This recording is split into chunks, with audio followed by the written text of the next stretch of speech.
साथियों नमस्कार। आज मनोविज्ञान की पाठशाला में आपका स्वागत है।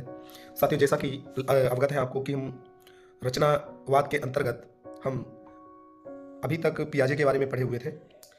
पियाजे के सिद्धांत को पढ़ा, उनके सिद्धांत के संज्ञानात्मक चरणों को पढ़ा। उसके आधार पे हमने अगला जो रचनावाद के अंतर्गत आते हैं, कंस्ट्रक्टिविज्म के अंतर्गत आते हैं, पियाजे जो थे उन्होंने जो बात कही थी कि उन्होंने थॉट को ज़्यादा महत्वपूर्ण माना था। उन्होंने कहा कि बच्चा अहम केंद्रित होता है, मतलब स्वतंत्र प्राणी होता है जो अपने वातावरण में क्या है निरंतर खोज करता रहता है। इसीलिए उन्होंने क्या कहा था कि बच्चा एक नन्हा खोजी और नन्हा वैज्ञानिक माना था। तो इसी के क्रम में जो दूसरे मनोवैज्ञानिक है हमारे लैब वाइगोत्स्की, कौन है? Lab Vygotsky. इससे हमारे प्रश्न लगातार सीटेट और टेट के परीक्षा में लगातार पूछे जा रहे हैं और इसको हम बेहतर रूप से देखेंगे और जानेंगे। तो साथियों इसी के क्रम में हम इनके सिद्धांत को देखते हैं। तो ये बोलते हैं सोशल कल्चरल थ्योरी। ये क्या है? Social cultural theory. ठीक है साथियों, तो सामाजिक सांस्कृतिक विकास का सिद्धांत, इसको हम किस नाम से जाते हैं? सामाजिक सांस्कृतिक विकास का सिद्धांत। तो साथियों सामाजिक सांस्कृतिक विकास के सिद्धांत के प्रतिपादक हमारे लैब वाइगोत्स्की महोदय हैं। इसे संज्ञानात्मक विकास का सिद्धांत भी कहते हैं। इसे सामाजिक निर्मितवाद का सिद्धांत भी कहते हैं, क्योंकि इन्होंने कहा है कि बच्चा जैसे जैसे समाज के साथ में जुड़ेगा वैसे वैसे उसका विकास होता चला जाएगा। ठीक है, इन्होंने अधिगम को सतत प्रक्रिया माना है, मतलब कि अधिगम जो है बच्चे में वो निरंतर होता है। बच्चा समाज के साथ में जुड़ता रहता है, जानता रहता है। जितना अधिक बच्चा समाज से जुड़ता है, अंतःक्रिया करता है, उतना अधिक उसका विकास होता है। ठीक है, पियाजे क्या कहते हैं कि बच्चा प्रारंभ में तो स्वयं से सीखता है, लेकिन बाद में वो क्या करता है? समाज से सीखता है। ठीक है, उनका कहना था कि बच्चे में जैसे जैसे विकास होगा, चरण दर चरण विकास होगा, उसी के आधार पे क्या है परिपक्व होगा, उसी के आधार पे बच्चा क्या होगा? विकसित होगा। वो अपने कॉन्सेप्ट को विकसित करेगा, अपने कॉन्सेप्ट में संशोधन करेगा। लेकिन पियाजे के बाद में वाइगोत्स्की जो थे वो इसके जस्ट अगेंस्ट थे। उन्होंने कहा कि बच्चे में भाषा का विकास पहले होगा और अधिगम बाद में होगा। मतलब भाषा बच्चे में पहले आएगी और विकास अधिगम उसके बाद में होगा। उन्होंने कहा कि बच्चे में अधिगम की प्रक्रिया बाद में होगी और विचार पहले आएगा। मतलब क्या है कि अधिगम विकास की प्रक्रिया से बाद में आता है। ये पियाजे महोदय का मानना है।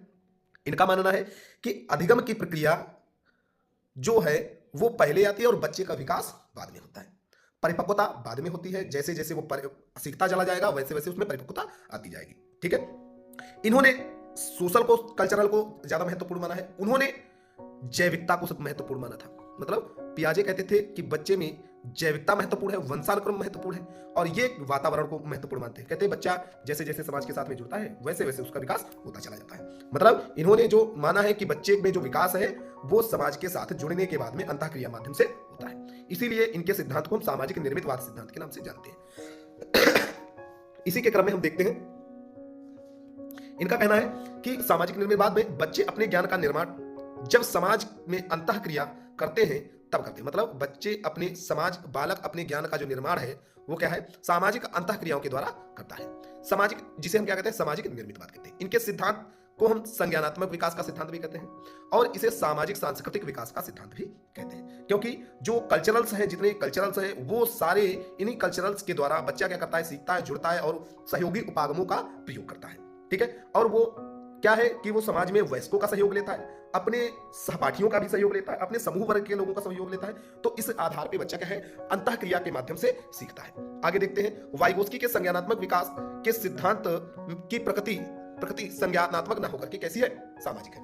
पियाजे के अनुसार जो उनके सिद्धांत की प्रकृति है वो संज्ञानात्मक पूर्ण कॉग्निटिव ना होकर के वो कैसी है? सोशल है। इसीलिए इनके सिद्धांत का नाम सोशल कल्चरल थ्योरी के नाम से जाना गया है। तो साथियों इसी के क्रम में आगे हम देखते हैं कि वाइगोत्स्की ने बालक को संज्ञानात्मक विकास और समाज संस्कृति की महत्वपूर्ण भूमिका होती है। इन्होंने माना है कि बालक के संज्ञानात्मक विकास में समाज और संस्कृति की महत्वपूर्ण भूमिका होती है। परंतु इसके जस्ट अगेंस्ट जो पियाजे महोदय हैं उन्होंने कहा है कि बालक का संज्ञानात्मक विकास में उसकी पहले क्या है? परिपक्वता महत्वपूर्ण है। बालक स्वयं में महत्वपूर्ण। बच्चा एक नन्हा वैज्ञानिक है, उसको समाज में आप छोड़ दीजिए, उसको वातावरण में छोड़ दीजिए, वो स्वयं करके क्या करता है? सीखता है। तो इस प्रकार से पियाजे और वाइगोत्स्की एक दूसरे के अगेंस्ट बात आते हैं। उनका तर्क अलग अलग है पर अपनी जगह पे दोनों ही क्या है? सही है। नेक्स्ट अगले क्रम में हम देखते हैं कि बालक के संज्ञानात्मक विकास में मित्र, पास पड़ोस, परिवार, रिश्तेदार आदि सभी भूमिका निभाते हैं। बिल्कुल सही बात है। बच्चा जो अंतःक्रिया करता है, कोई इंट्रेक्शन होता है, तो बच्चे का सबसे पहला आधार जो होता है वो परिवार होता है। फिर उसके बाद में मित्र होते हैं, मित्र के बाद पास पड़ोस के लोग होते हैं, फिर उसके रिश्तेदार आदि सभी लोग भूमिका निभाते हैं। ठीक है, ये सारे लोग भूमिका निभाते हुए अपने बच्चे के विकास का एक मुख्य आधार प्रदान करते हैं। इसी के क्रम में हम देखते हैं नेक्स्ट आगे कि बच्चा एक सामाजिक प्राणी है जो बच्चों के मानसिक और संज्ञानात्मक विकास को पहले दिन से नहीं होता है, बल्कि धीरे धीरे आत्मसात या अंगीकृत या इंटरनलाइजेशन, जिसे क्या बोलते हैं, इंटरनाइजेशन, ग्रहणता, मतलब है कि उनके आधार पे कि बच्चे का जो संज्ञानात्मक विकास है वो जन्म से नहीं होता है, अर्थात वो जन्म के बाद में जैसे जैसे बच्चा समाज से जुड़ता है, आत्मसात करता है, अंगीकरण करता है और ग्रहणता, जो मतलब समाज में चल रहा है उसको वो क्या करता है, अनुकरण करता है और उसको ग्रहण करता है। उस माध्यम से क्या है, बच्चे में मानसिक और संज्ञानात्मक विकास प्रारंभ होते हैं। नेक्स्ट आगे है, इनके अनुसार जो है सहयोगात्मक अधिगम, कोलाबरेटिव लर्निंग, बच्चे जो है वो कैसा सहयोगात्मक अधिगम करते हैं, कोलाबरेटिव लर्निंग, ठीक है, कैसी लर्निंग करते हैं, कोलाबरेटिव, सहयोगात्मक अधिगम, मतलब है कि जब कोलाबरेटिव लर्निंग में जब समान आधार के क्या है, दो या दो से अधिक बच्चे आपस में क्या करते हैं, सीखते हैं या कुछ करते हैं, अंतःक्रिया करते हैं, उस प्रक्रिया को हम क्या कहते हैं, कोलाबरेटिव लर्निंग कहते हैं। ये बहुत महत्वपूर्ण है, इसको ध्यान में रखेंगे सभी लोग कि कोलाबरेटिव लर्निंग पे जो बात करते हैं वो कौन करता है, वाइगोत्स्की महोदय करते हैं। इनका मानना है कि बच्चे खेलों द्वारा सीखते हैं, आत्मनियंत्रण के माध्यम से सीखते हैं, आत्मनियमन के माध्यम से सीखते हैं, आत्मव्युक्ति के द्वारा सीखते हैं और के गुणों को सीखते हैं। मतलब इनका कहना है कि बच्चे खेलों के द्वारा आत्मनियंत्रण, आत्मनियमन, आत्माभिव्यक्ति आदि गुणों को क्या करते हैं, विकसित करते हैं। नेक्स्ट क्रम में हम देखते हैं कि वाइगोत्स्की ने बालकों के संज्ञानात्मक विकास में सांस्कृतिक उपकरणों को महत्वपूर्ण भूमिका दी है। इन्होंने क्या कहा है कि कल्चरल टूल, इन्होंने कल्चरल टूल की जो बात की है वो अत्यंत महत्वपूर्ण है, क्योंकि यही कल्चरल टूल उसके सोशल डेवलपमेंट को आगे बढ़ाते हैं। वो कल्चरल टूल हमारे क्या होते हैं, जैसे कल्चरल टूल में समाज के वे सभी चेतन और अचेतन वस्तुएं जो बालक की सीखने में मदद करती है। चेतन का मतलब जिससे बच्चा वास्तविक स्वरूप में जुड़ा है, या हम कह सकते हैं प्रत्यक्ष रूप में या यथार्थ रूप में, ये सारी चेतन में, चेतन में मतलब है कि हम जागृत अवस्था में होते हैं तो वो चेतन वस्तुएं होती हैं। आपके समक्ष मोबाइल है, ये चेतन अवस्था में इस समय पे है, ठीक है। अचेतन मतलब जिसके डायरेक्ट नहीं इनडायरेक्ट प्रभाव बच्चे पर पड़ते हैं जिसके प्रभाव डायरेक्ट पड़ते हैं वो चेतन टूल्स के अंतर्गत आती है वस्तुएं, और जिसके इनडायरेक्ट पड़ते हैं वो अचेतन टूल्स के अंतर्गत वस्तुएं आती हैं। जैसे भाषा के प्रमुख सांस्कृतिक उपकरण जो है जिसके माध्यम से बच्चा क्या है, भाषाओं को क्या करता है, सीखता है। जैसे समाज, जैसे समाज का बच्चा होगा वैसे ही उसका विकास होगा। जैसे समाज है, समाज में विभिन्न वर्ग के लोग रहते हैं विभिन्न भाषाओं को लेकर के रहते हैं। अब क्या है, बच्चे का प्राथमिक भाषा उसकी मातृभाषा होगी, तो मातृभाषा तो वो सीखेगा ही, साथ में विद्यालय गया तो उसको एक दूसरी लैंग्वेज मिल गई। अब वो दूसरी लैंग्वेज उसकी जहां पे परिवेशिक लैंग्वेज होगी उससे हटके भी हो सकती है और उसके समान भी हो सकती है, क्योंकि मातृभाषा जो होती है वो क्षेत्रीय भाषा से जुड़ी होती है। और क्षेत्रीय भाषा, अब विद्यालय में गया, विद्यालय में आपकी क्या है, एक मानक भाषा होगी, तो मानक भाषा के साथ में मातृभाषा को भी सीखेगा। फिर उसके बाद में रेडियो जो है, रेडियो के भी माध्यम से, क्योंकि वो रेडियो में समाचार पत्र जो भी आते हैं मानक भाषा में ही आते हैं। टेलीविजन पे विभिन्न प्रकार के वो कुछ इंग्लिश फिल्में देखता है, कुछ हिंदी भी देखता है, भोजपुरी भी देखता है। जिस भाषा को वो पसंद करता होगा वो उस प्रकार की भाषाओं को क्या करता है, देखता है। मैं भी हमें क्या करता है, भाषा का उपकरण है, इसके माध्यम से हम चीजों को जानते हैं। चित्रों के माध्यम से भी हम क्या करते हैं, कहानियां कथन बनाते हैं तो ये सारे जो है बच्चे के कल्चरल टूल है और उस कल्चरल टूल का यूज करके बालक का विकास होता है। ये सभी सांस्कृतिक उपकरण होने के साथ साथ संज्ञानात्मक विकास के प्रमुख औजार हैं। मानते हैं कि इसमें बच्चे का कॉग्निटिव डेवलपमेंट जो है वो अत्यंत प्रभावी रूप से इन कल्चरल टूल के माध्यम से होता है। तो इसी के आधार पर हम देखते हैं कि वाइगोत्स्की के सिद्धांत के प्रमुख तत्व, वाइगोत्स्की ने अपने सिद्धांत में दो प्रमुख तत्वों की बात कही है। पहला इन्होंने जो बताया है वो जेडपीडी बताया, जिसे हम बोलते हैं जोन ऑफ प्रॉक्सिमल डेवलपमेंट, ठीक है। इसको हिंदी में याद रखना या इंग्लिश में बेहतर है आपका याद रखना, क्योंकि इंग्लिश का ही वर्ड वहां पे सेम लिखा होगा, लेकिन हिंदी में ये कुछ भी रख सकता है। समीपस्थ विकास का क्षेत्र भी रख सकता है, निकटस्थ विकास का क्षेत्र रख सकता है, या वो संभावित विकास का क्षेत्र के नाम से भी आपके समक्ष इसको रखेगा। परंतु इसकी अंग्रेजी में व्याख्या देखी जाए तो जोन ऑफ प्रॉक्सिमल डेवलपमेंट, इसे हम समीपस्थ विकास के क्षेत्र के नाम से जानते हैं। वाइगोत्स्की ने समीपस्थ विकास के क्षेत्र को कहा है कि यह एक ऐसी अवस्था है जिसमें कोई कार्य खुद के प्रयास से करता है और इसमें बच्चा वास्तविक विकास के स्तर तथा उसके संभावित विकास के स्तर की ओर ले जाने की कोशिश करता है। इसको हम जरा उदाहरण के माध्यम से देखते हैं। जैसे सपोज है कि एक बच्चा इस इतनी प्रक्रियाओं को जानता है, ठीक। अब क्या है, उसने इतनी प्रक्रिया को तो जान लिया है कि ये ऐसे बनता है, परंतु ये वास्तविक स्थिति नहीं है, क्योंकि बच्चा इतना कार्य कर स्वयं के प्रयास से कर रहा है ये इसका निम्न स्तर है। क्या है, निम्न। और इसके उच्च स्तर को प्राप्त करने के लिए वो किसी क्या लेता है, वयस्क की सहायता लेता है। अब क्या हुआ, इतना किसी दूसरे के माध्यम से कराया गया। अब जितना उसने किया था और जितना दूसरे के द्वारा कराया गया, इन दोनों के बीच के अंतर को, इन दोनों के बीच के अंतर को हमने क्या माना है, जेडपीडी। जैसे और उदाहरण एक हम बताते हैं कि जैसे एक बच्चे ने क्या किया कि 4 + 2 8 और 6 इस प्रकार से किया। अब क्या है कि वो जोड़ना तो जानता है। जोड़ना किस प्रक्रिया में जानता है कि जैसे उसे 8 और 2 10, 4 6 4 10। अब ऐसे यदि किया है, क्या ये गलत है? नहीं, सही है, बिल्कुल सही है, क्योंकि बच्चा इस प्रक्रिया को कर लेता है कि 2 और 8 डंडे खींचे और 8 डंडे 2 डंडे मिला के हमने कितने कर दिए? 10। ये गलत नहीं है, क्योंकि बच्चे के संज्ञानात्मक विकास में ये उसका निम्नतम स्तर रहा है। उसने इतना प्राप्त कर लिया है, इतना वो जानता है। परंतु यही कार्य जो है वो शिक्षक या वयस्क या अभिभावक के द्वारा क्या किया जाता है, उसको इसके उच्चतम स्तर को प्राप्त कराया जाता है। अब क्या है, किसी अभिभावक या शिक्षक के माध्यम से इसमें क्या किया गया कि बताया गया कि ये बेटा इकाई और ये दहाई, और दहाई सदैव जो इसका एक है जो बगल वाला, ये कहां जाता है? इसके ऊपर चला जाता है, और ये वाला जो आपका एक, ये वाला आपका क्या है, एक यहां से गायब हो जाएगा।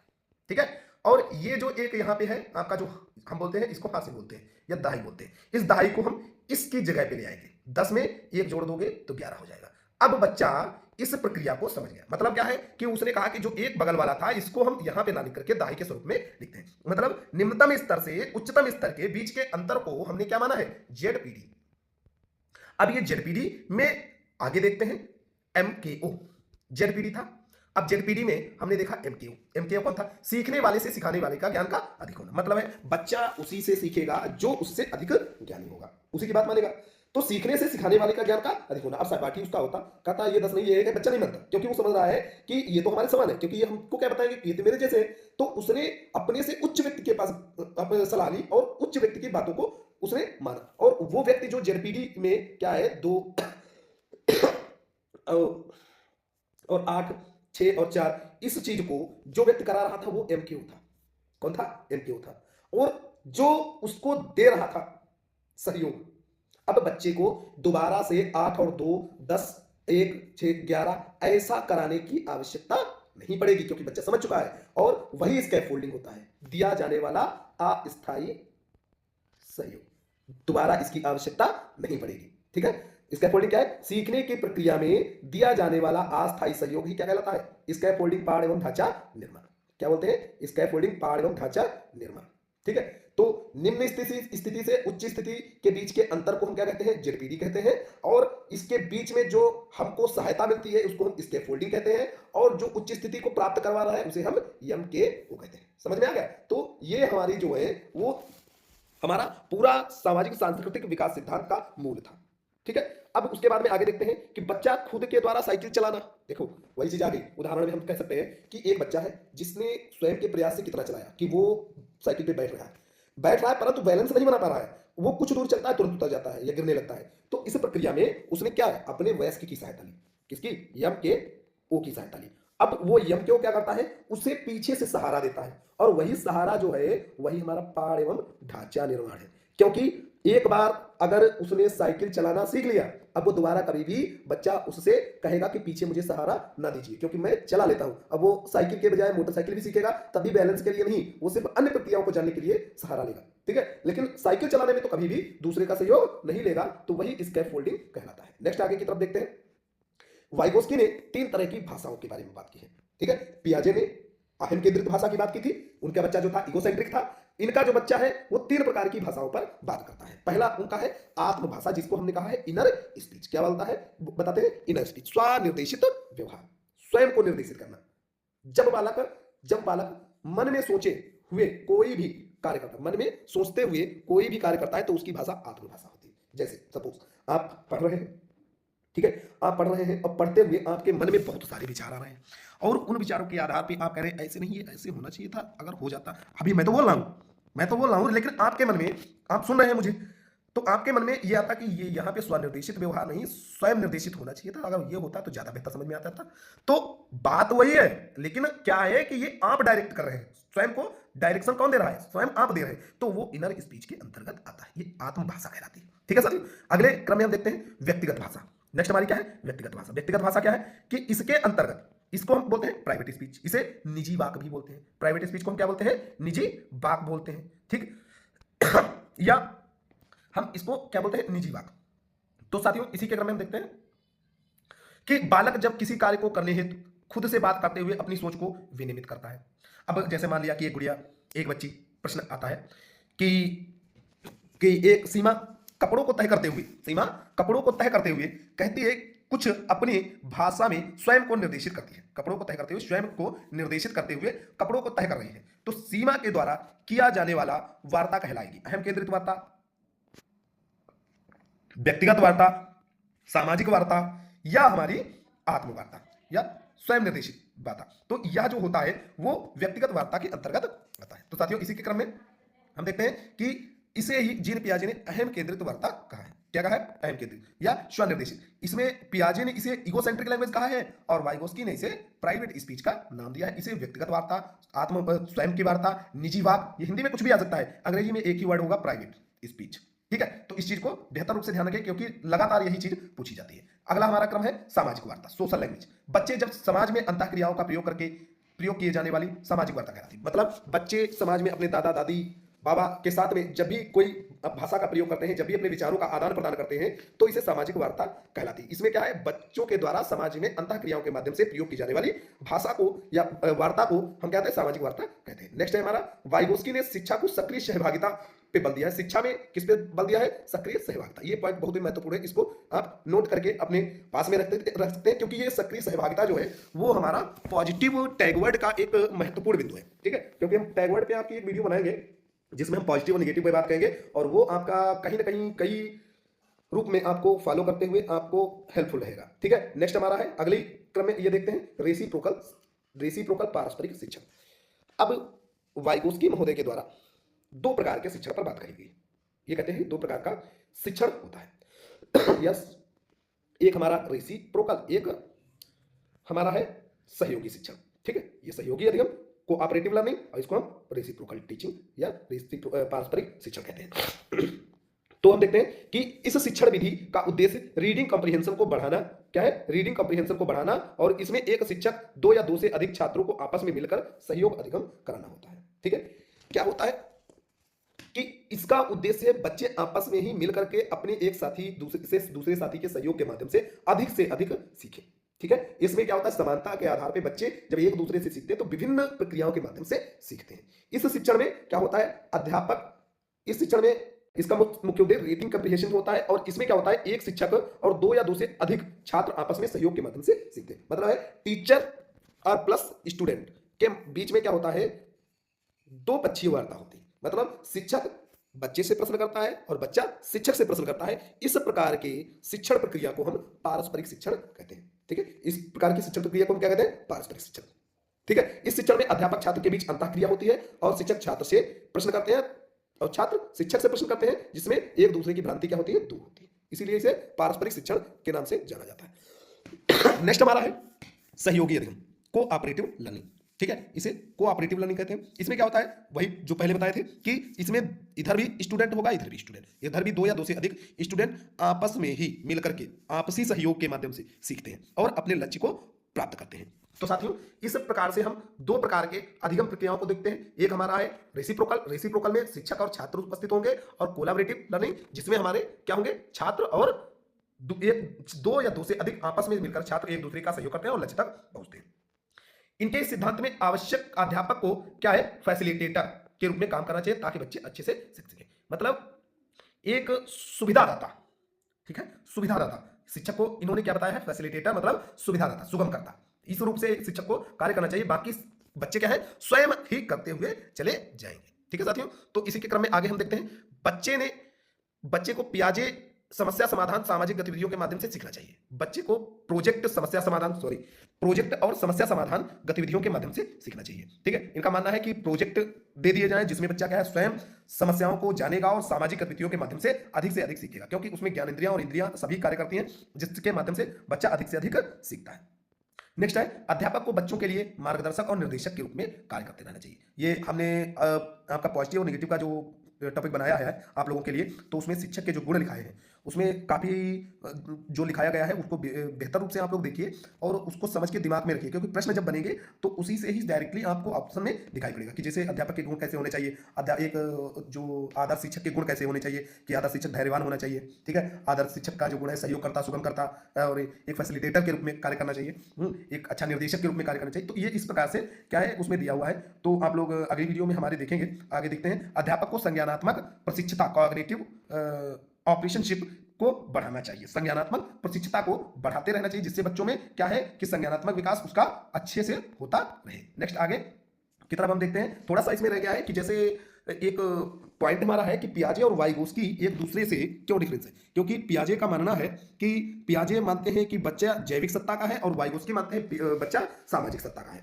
इन्होंने वंशानुक्रम और पे ज्यादा बल दिया, जैविकता पे ज्यादा बल दिया, इन्होंने सामाजिकता पे ज्यादा बल दिया है। पियाजे जैविकता को महत्वपूर्ण मानते हैं, पियाजे और वाइगोस्की, ये पियाजे जो है वो जैविकता को महत्वपूर्ण मानते हैं और वाइगोस्की जो है शोषण को महत्वपूर्ण मानते हैं। पियाजे का मानना है कि बालक में विकास की प्रक्रिया पहले होगी, अधिगम की प्रक्रिया बाद में होगी। इनका मानना है कि विकास की प्रक्रिया बाद में होगी, अधिगम की प्रक्रिया पहले होगी। मतलब बच्चा जैसे जैसे सीखता चला जाएगा समाज के साथ में, वैसे वैसे उसका विकास होता चला जाएगा। तो इसी के क्रम में साथियों हमारा वाइगोस्की का जो चैप्टर था आपको कैसा लगा, आप कमेंट और सब्सक्रिप्शन के माध्यम से हमको बताएंगे और अधिक से अधिक लोगों तक पहुंचाने का प्रयास करें, जिससे हमारा मोटिवेशन आपके इस प्रक्रिया से मिलेगा और हम और बेहतर करने का प्रयास करेंगे। तो साथियों आपका जो भी सीटेट और टेट का है, दोनों के माध्यम से हम लेकर के चल रहे हैं, आपको अधिक से अधिक कंटेंट क्या है उपलब्ध हो और आप लोगों का सहयोग हो। धन्यवाद, शुभ रात्रि।